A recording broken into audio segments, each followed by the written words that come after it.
अगला सवाल है मंजीत कुमार जी का। पूछते हैं दो स्टॉक्स के बारे में, एक है एनटीपीसी और दूसरा है बेलराइज।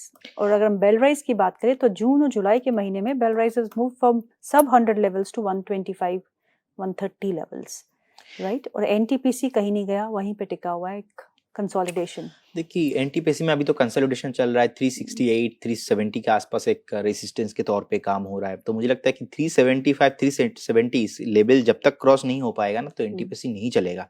अब बेलराइज आईपीओ हुआ था, उसके बाद देखिए आईपीओ हाई के ऊपर सस्टेन कर रहा है। डिस्क्लेमर देना चाहूंगा, हमारे जो क्लाइंट है उनको भी हमने सजेस्ट किया है एंड अलग अलग प्लेटफॉर्म में मैंने बताया था 125 का मेरा पहला टारगेट था, सेकंड टारगेट 145 से लेकर 150, तो पहला टारगेट आ चुका है 124 के आसपास है। So if you want to buy, मुझे लगता है कि एक बार वेट करके जाइए।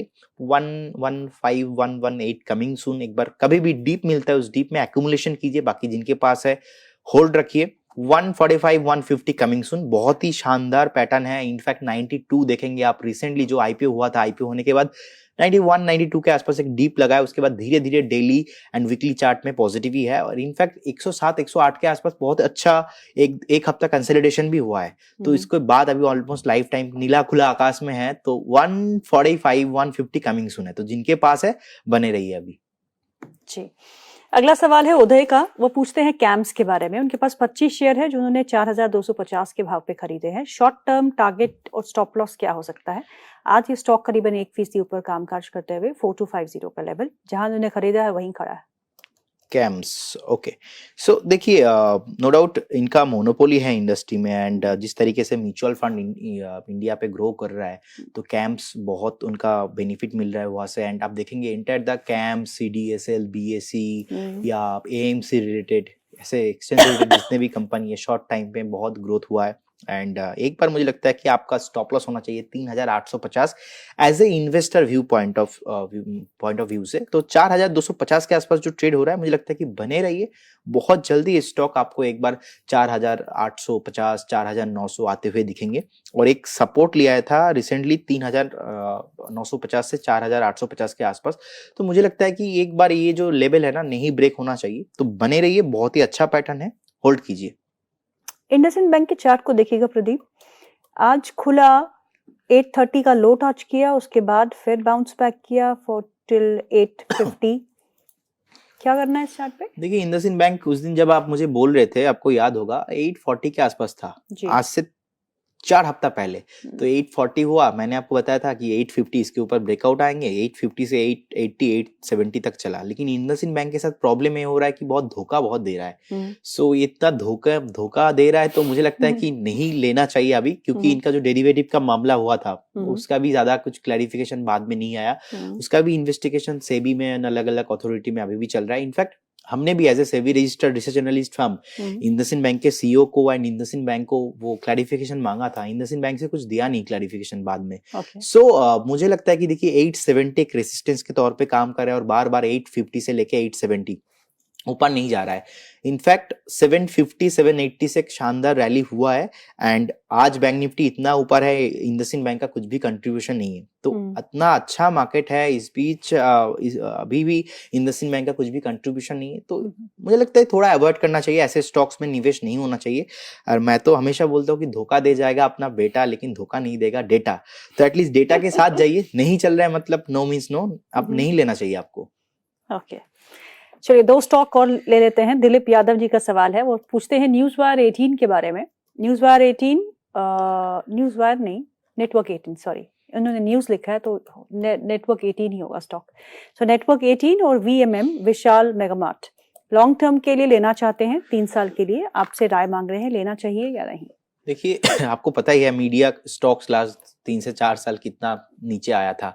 अभी धीरे धीरे एक रिकवरी आ रहा है, बट आई डोंट थिंक कि नेटवर्क 18 मीडिया स्टॉक्स आपके पोर्टफोलियो में करेंट जोन से होना चाहिए। बिकॉज हो सकता है कि चल जाए, लेकिन फिर भी क्योंकि हिस्ट्री रिपीट इटसेल्फ, बार बार ऊपर आया है नीचे भी गया है बहुत जोर से। और मुझे लगता है कि एक बार आप 56 अगर आपके पास, अगर आप होल्ड कर रहे हो 56 एक स्टॉप लॉस डेफिनेटली होना चाहिए, जिस तरीके से डिजिटल मीडिया ग्रो कर रहा है। और मुझे तो लगता है कि कमिंग फ्यूचर में जो है डिजिटल मीडिया का जमाना आने वाला है। और जो है नेटवर्क 18 तो अभी भी नहीं चल रहा है, तो 70 के ऊपर इसमें ब्रेकआउट आएगा। तो अभी जो 1-2 दिन का 3 दिन का मोमेंटम है, तो ये मोमेंटम को मुझे लगता है कि एक बार इग्नोर करना चाहिए। 56 का एक स्टॉप लॉस मेंटेन कीजिए, बने रहिए। बाकी विशाल मेगा मार्ट, मैं तो कोलकाता आने से पहले ही शॉपिंग करके आया विशाल मेगा मार्ट से। देखिए आईपीओ हाई के ऊपर चल रहा है। एक न्यूज भी आया था बीच में, जो प्रोमोटर जो है अपना स्टेक सेल किया था, उसी दिन 112 के आसपास एक लो लगाया था, उस लो ना ब्रेक नहीं किया, तो 112 से लेके 115 के आसपास एक स्ट्रॉन्ग सपोर्ट है। और मुझे लगता है 138.90 के आसपास अभी ट्रेड हो रहा है। जिनके पास है बने रहिए। मुझे लगता है कि स्टॉक फिर से 185-200 के आसपास आने के लिए रेडी हो रहा है, क्योंकि जिस तरीके से वीकली चार्ट पॉजिटिव है, मंथली चार्ट पॉजिटिव है, डेली चार्ट पॉजिटिव है, 5 days, 10 days, 20 days, 50 days moving average के ऊपर ट्रेड हो रहा है, तो ऐसा स्टॉक तो मुझे बहुत पसंद है। Because again trend is my friend and trend is very good. So 195-200 coming soon. Okay, Vivek भाई पटेल जी का सवाल है, वो डिजिटाइड सोल्यूशन के बारे में पूछ रहे हैं। डिजिटाइड सोल्यूशन 2000 शेयर है उनके पास, जो उन्होंने 240 में खरीदे हैं। आज स्टॉक का भाव 259 के आसपास का है, 4% का इजाफा इस स्टॉक में है। और ये कंपनी क्या करती है? Provides AI led digital solutions, data intelligence and business process services में। तो इस स्टॉक पे क्या करना है? देखिए न्यू लिस्टिंग है, ज्यादा पुराना कंपनी नहीं है, न्यू लिस्टिंग हुआ है, तो आपको एक बार 242 का एक स्टॉप लॉस के साथ बने रहना है। एक हाई भी लगाया था रिसेंटली ऑलमोस्ट 280 के आसपास, लेकिन वो इंटरडे में था, सस्टेन हो नहीं पाया। इनफैक्ट आज का ही हाई देखिए 278 के आसपास था, अभी 258 के आसपास चल रहा है। तो ज्यादा यहाँ पे लिक्विडिटी नहीं है, तो लिक्विडिटी होने ना होने का कारण ना बहुत वॉलेटाइल रहता है। सो मेक श्योर जिनके पास है थोड़ा कम क्वांटिटी होना चाहिए आई बिलीव, एंड यहाँ पे 242 स्ट्रिक्टली स्टॉप लॉस मेंटेन करना चाहिए। और आईपीओ हाई के ऊपर सस्टेन हो रहा है, आईपीओ डे का जो हाई है उसके ऊपर सस्टेन कर रहा है, तो समथिंग इज कमिंग सून। यहाँ पे कुछ धमाका भी हो सकता है, बट अगेन अगर फेल होता है तो इस केस में बहुत नीचे आ सकता है। तो 242 का स्टॉप लॉस, 242 से लेकर 240 एक बहुत ही स्ट्रॉन्ग सपोर्ट है, तो आपको मेंटेन करना चाहिए। ओके, मिस्टर साधु का सवाल है, वो पूछते हैं स्टर्लिंग एंड विल्सन के बारे में। स्टर्लिंग एंड विल्सन 250 का लिया है उन्होंने, 500 शेयर है उनके पास, क्या करें? ओके नहीं सॉरी, 250 शेयर है उनके पास, 500 का लिया है, तो 308 पे है। ओके आप देखेंगे बेसिकली शॉर्ट फ्रॉम SWL।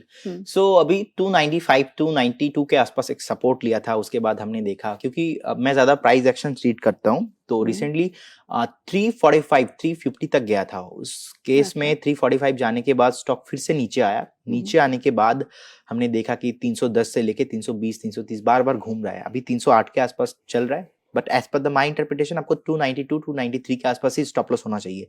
तो 292 बाई चांस अगर ब्रेक होता है तो फिर जो ये जो रैली हो रहा था ना पूरा खत्म हो जाएगा। सो लास्ट टाइम का भी जो मोमेंटम था वो 300 के ऊपर ही आया था। तो 300 के ऊपर है, अभी भी बने रहिए, टिके रहिए, कोई प्रॉब्लम नहीं है। करेंट जोन से भी आप बाई करके जा सकते हो, लेकिन 292 स्ट्रिक्टली स्टॉप लॉस मेंटेन कीजिए।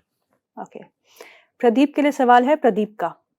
अच्छा, तो प्रदीप का ही सवाल ले लेते हैं। वो आपसे पूछ रहे हैं, सर मुझे 5 स्टॉक बोलिएगा लॉन्ग टर्म के लिए 1 से 2 साल तक निवेशित रह सकता हूं, जहां पर अच्छा प्रॉफिट मिल सके। देखिए मुझे लगता है कि आपको थोड़ा डाइवर्सिफिकेशन करना चाहिए। आप डिफेंस से BEL को देख सकते हो, एंड BEL अभी देखेंगे बहुत टाइम बाद आज 400 के नीचे ट्रेड कर रहा था। एंड मुझे लगता है कि कभी भी अगर आपको 380 से लेके 375 मिलता है तो BEL आपके पोर्टफोलियो में होना चाहिए। एंड टीटागढ़ रेल से आपको सॉरी मेरा तबीयत भी थोड़ा खराब है, सो मुझे लगता है कि टीटागढ़ रेल आपके पोर्टफोलियो में होना चाहिए। एंड सेकंड मुझे लगता है कि बैंकों में से आप देखेंगे कि PSU अभी उतना रैली नहीं हुआ, लेकिन इंडियन बैंक का चार्ट बहुत ही अच्छा है, डेली वीकली मंथली बेसिस पे सस्टेन हो रहा है। सो इंडियन बैंक आपके पोर्टफोलियो में होना चाहिए। एंड मुझे लगता है कि IT से भी होना चाहिए, TCS जैसे स्टॉक्स। थोड़ा रिजल्ट खराब आया था लेकिन अच्छा वैल्यूएशन में अभी TCS है, तो मुझे लगता है कि TCS होना चाहिए। सो ये 4-5 स्टॉक्स आप थोड़ा डाइवर्सिफिकेशन कीजिए, डाइवर्सिफिकेशन करके थोड़ा कम क्वांटिटी लीजिए, कम क्वांटिटी लेके कीजिए। बहुत सारे लोगों का ना मैम एक प्रॉब्लम है, मैं देखा कि कोई भी स्टॉक्स में इन्वेस्ट करता है लेकिन क्वांटिटी बहुत हेवी हो जाता है उनका। मतलब क्वांटिटी मैनेजमेंट बहुत इंपॉर्टेंट होता है, एंड कौन सा स्टॉक आप ले रहे हो उससे ज्यादा कौन सा क्वांटिटी, कितना क्वांटिटी आप ले रहे हो। क्योंकि मान लीजिए आपका पोर्टफोलियो 1 लाख 2 लाख 5 लाख का है और आप 2 लाख 3 लाख का एक ही स्टॉक में निवेश कर रहे हो, मतलब 40 60 70% ऑफ द टोटल अमाउंट आप इन्वेस्ट करके दे रहे हो एक दो स्टॉक्स में, तो उस टाइम पे बहुत मुश्किल हो जाता है। तो इसीलिए क्वांटिटी मैनेज कीजिए, पोजीशन साइजिंग को मैनेज कीजिए, एंड अच्छे अच्छे स्टॉक्स जो लीडर है, जो फंडामेंटल्स अच्छा है, जहाँ पे टेक्निकली अच्छा साउंड आपको लग रहा है, ऐसे स्टॉक्स में इन्वेस्ट करने का सलाह रहेगा। और एक कंपनी मैंने आपको बताया था AB कैपिटल, AB कैपिटल में भी मुझे लगता है कि काप एंड हैंडल पैटर्न फॉर्मेशन हुआ है, एंड बहुत टाइम से AB कैपिटल अभी चला नहीं है। सो AB कैपिटल में काप एंड हैंडल पैटर्न फॉर्मेशन हुआ है, और 260 के आसपास मैंने आपको बताया था, बीच में 285 तक भी गया था, अभी 270 के आसपास चल रहा है। मुझे लगता है कि काप एंड हैंडल फॉर्मेशन जो है वीकली चार्ट में बना है, तो 340 also coming soon as per the pattern. आपको 215 से 220 के आसपास एक स्टॉप लॉस मेंटेन करना है। ए स्टॉक पे भी आप एक बार इन्वेस्ट करके जा सकते हो। डिस्क्लेमर, जो स्टॉक्स को मैंने अभी डिस्कशन किया, बहुत सारे स्टॉक्स हमारे क्लाइंटों को ऑलरेडी रिकमेंड किया है, मॉडल पोर्टफोलियो में ऑलरेडी रिकमेंड किया है, but no conflict of interest from my side. Stock सवाल तो बहुत सारे हैं प्रदीप, मैं 2-3 सवाल और ले लूंगी, बिकॉज उसके बाद हमको इस प्रोग्राम को समाप्त करना होगा। रेखा का सवाल है वो, अच्छा बेल राइज हमने बात कर ली है रेखा जी, अब बेल राइज के बारे में अगर जानना चाहती हैं तो आप प्लीज इस शो की रिकॉर्डिंग जरूर देखिएगा, या तो आप हमें लाइव देख रहे हो तो आपको आपके सवाल का जवाब मिल चुका होगा। शुभम दीक्षित पूछते हैं, उनके पास मेट्रोपोलिस हेल्थ केयर के 10 शेयर है जो उन्होंने 2004 के रेट पे खरीदे हैं, अभी 1935 है, मुझे क्या करना है सर? आप एक बार स्टॉप लॉस मेंटेन कीजिए 1880 का, 1880 का स्टॉप लॉस होना चाहिए। जिस तरीके से थोड़ा बहुत हल्का हुआ है ऊपर से, मुझे लगता है कि चार्ट अच्छा है, बट ब्रेकआउट के बाद सस्टेन नहीं हुआ है, आपको नेक्स्ट 4 से 5 हफ्ता टाइम देना पड़ेगा। सो 1880 के आसपास एक स्टॉप लॉस मेंटेन कीजिए, बने रहिए। ओके, मोनिका मान का सवाल है, पावर ग्रिड और AWL अडानी विल्मर में क्या करना चाहिए सर, प्लीज बताएं। देखिए AWL ऐसा स्टॉक है स्टार्टिंग से नहीं चला है AWL, अब बहुत यहाँ पे न्यूज भी आया, बट एक ही स्टॉक है इंटायर अदानी ग्रुप को, उसमें उस टाइम पे मुझे लगता है कि AWL आपको प्रॉपर अवॉइड करना चाहिए, और 278 के आसपास चल रहा है, आपको नहीं लेना है। अगर आपका पोर्टफोलियो में है आसपास, अगर कॉस्ट टू कॉस्ट कभी भी आता है तो एग्जिट करने का प्लान करना चाहिए। पावर ग्रिड फंडामेंटली अच्छा काउंटर है, लेकिन पावर ग्रिड भी बहुत टाइम से नहीं चल रहा है, लेकिन आई बिलीव कि एक कंसोलिडेशन है, तो ये कंसोलिडेशन जैसे ही खत्म हो जाएगा तो पावर ग्रिड डेफिनेटली चलने वाला है। 304 इसके ऊपर अगर क्लोजिंग मिलता है तो 340 350 आल्सो कमिंग सून, तो पावर ग्रिड होल्ड रखिए, थोड़ा बहुत जो है टाइम करेक्शन इसमें चल रहा है, और AWL तो आपके पास बिल्कुल भी नहीं होना चाहिए। ओके, अब किसका सवाल लूं? बहुत सारे सवाल है। इंडियन बैंक का सवाल ले लेती हूँ। इंडियन बैंक है उनके पास 31 है उनके पास एट द रेट ऑफ 648, आपसे जानना चाहते हैं क्या करना चाहिए। इंडियन बैंक तो मेरा फेवरेट बैंक है, और मुझे लगता है कि ये बैंक आपका डेफिनेटली पोर्टफोलियो में तो एक बार होना चाहिए, क्योंकि जिस तरीके से आप देखेंगे एक टेम्पोररी एक जो बेसिकली कंसोलिडेशन था वीकली चार्ट में 608 600 के आसपास, उसके बाद जो ब्रेकआउट आया, ब्रेकआउट होने के बाद अभी इसलिए नहीं चल रहा है क्योंकि PSU नहीं भागा, आज देखेंगे प्राइवेट ज्यादा भाग रहा है, PSU नहीं। सो बैंक निफ्टी के अंदर यही है, चलता है, जब कभी कभी PSU चलता है, कभी कभी प्राइवेट बैंक चलता है, तो 600 के ऊपर ब्रेकआउट पे 650 तक आया, अब 650 640 इस रेंज पे क्या हो रहा है, एक बार कंसोलिडेशन हो रहा है। ये जो 630 से लेके 650 इस बीच कंसोलिडेशन हो रहा है, मुझे लगता है कि और 2 से 3 हफ्ता चल सकता है। ये कंसोलिडेशन होने के बाद फिर से आपको स्टॉक 680 700 तक जाते हुए देखेंगे, लेकिन नेक्स्ट 4 से 5 महीने का मेरा टारगेट है 750 with a stop loss of 580 stop loss के साथ बने रहिए with a target of 750। Okay, Ashish Jain का सवाल है, जयपुर से हमें लिखते हैं, टाटा मोटर्स है उनके पास 686 पे बाई किया है, 300 शेयर है, आपसे जानना चाहते हैं आप क्या करना चाहिए, वही लेवल है बिल्कुल 686। देखिए आप देखेंगे लिक्विडिटी का तो कुछ प्रॉब्लम है ही, 2,50,000 करोड़ के आसपास मार्केट कैप है, ऑलमोस्ट 28 करोड़ के आसपास तो नीट पैट है टाटा मोटर्स का। अब रिसेंटली 750 एक टॉप बना था, एक टॉप बनाने के बाद नीचे आया, उसके बाद हमने देखा, मैंने तो बहुत बार टाटा मोटर्स को लेके बात किया कि 740 में नहीं लेना चाहिए, 750 में नहीं लेना चाहिए, क्योंकि मेरा साउंड खराब हो रहा है, राइट? नहीं, कोई बात बिकॉज ऑफ थोड़ा प्रॉब्लम है, but people would love to listen to you, जिस हिसाब से क्वेश्चंस आ रहे हैं। सो देखिए मुझे लगता है कि 680 670 is ideal zone for Tata Motors, आपके पास होना चाहिए। बट एक चीज तो मैंने ऑब्जर्व किया है, जो भी स्टॉक्स में ज्यादा पब्लिक होल्डिंग है ना, स्टॉक इजीली चलता नहीं है। टाटा मोटर्स फंडामेंटली अच्छा है, 28,000 करोड़ का पैट है, it's a very big thing, और लिक्विडिटी का कुछ प्रॉब्लम है नहीं, तो जिनके पास पास है बने रहिए 685 670 मुझे लगता है कि आइडियल वैल्यू जोन है। 750 यहाँ से सीधा सीधा टारगेट हो सकता है क्योंकि लास्ट टाइम का जो टॉप था 750 as per the technical chart. 750 cross होने पे 850 एंड 900 कमिंग सून, लेकिन 7 से 8 महीने का व्यू रखना है। हो सकता है कि स्टॉक जो अभी कंसोलिडेशन में चल रहा है लेकिन 2 से 3 हफ्ता नहीं चलेगा। ठीक है, अब जाते जाते प्रदीप सर को ऐसे तो छोड़ेंगे नहीं हम, 2-3 स्टॉक तो लेने ही है प्रदीप। देखिए मुझे लगता है मैं अभी एक स्टॉक क्वालिटी पावर, देखिए क्वालिटी पावर मुझे लगता है कि मैंने ऑलरेडी अलग अलग स्टॉक अलग अलग चैनल पे भी बताया। क्यू पावर है short form, Q power, yes मुझे लगता है कि ये स्टॉक चलने वाला है लेकिन 842 पे आपको नहीं लेना चाहिए। मुझे लगता है कि 815 से लेके 820 अगर इस रेंज में कभी भी आपको क्वालिटी पावर मिलता है तो डेफिनेटली आपका पोर्टफोलियो में क्वालिटी पावर होना चाहिए। एंड सेकंड होटल पे मुझे लगता है कि एक कुछ स्टॉक अभी चल रहा था ताज जीवी के होटल, सो इसमें भी ब्रेकआउट आया है। अब थोड़ा बहुत आज 1-2 दिन में कंसोलिडेशन हो रहा है, 425 के आसपास चल रहा है। आपको लेना है 415 से 410 के आसपास। तो 415 क्योंकि 425 चल रहा है, 422 का डे लो है, 410 415 कभी भी आता है, सो आपको एक बार बाई करने का सलाह होगा इसमें। और एक स्टॉक है, स्टॉक का नाम है ट्रांसरेल